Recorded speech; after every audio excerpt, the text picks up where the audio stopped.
Hello everybody, my name is Carl and in this video I want to do a little experiment on ISO when shooting RAW. I remember seeing a video a while back about this dude filming in RAW and were able to change the ISO in post, and I was thinking like, that's crazy, how is that even possible?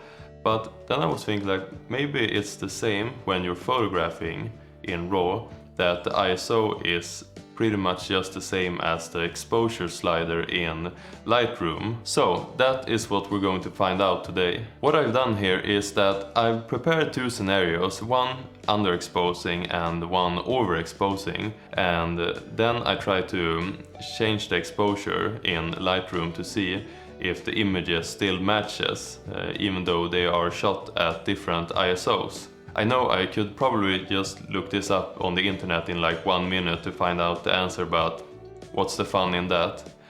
Before we start, do you think this is going to work or not? Like, do you think my theory is right or do you think I'm completely wrong? Let's find out.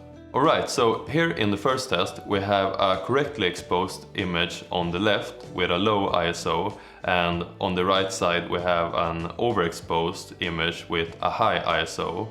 And this is what it looks like if I bring down the exposure in Lightroom on the right image. Oh, alright, as you can see I was completely wrong. The image on the right now looks like complete shit.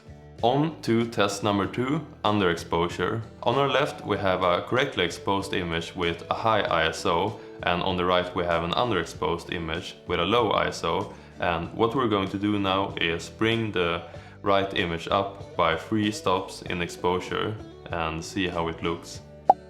Alright, in the underexposure test it would appear that the images look much closer than in the overexposure test. Just looking at them side by side like this, they look pretty similar, but if we zoom in a bit to the shadowy parts, the correctly image with a high ISO still looks cleaner than the underexposed image brought up in post. Alright, conclusion. Maybe to no surprise it's better to get a good exposure in camera than messing around with it in post, so there you go. Anyway, thank you for watching and please hit the like button if you did, and consider subscribing if you wanna see more stupid ass videos like this.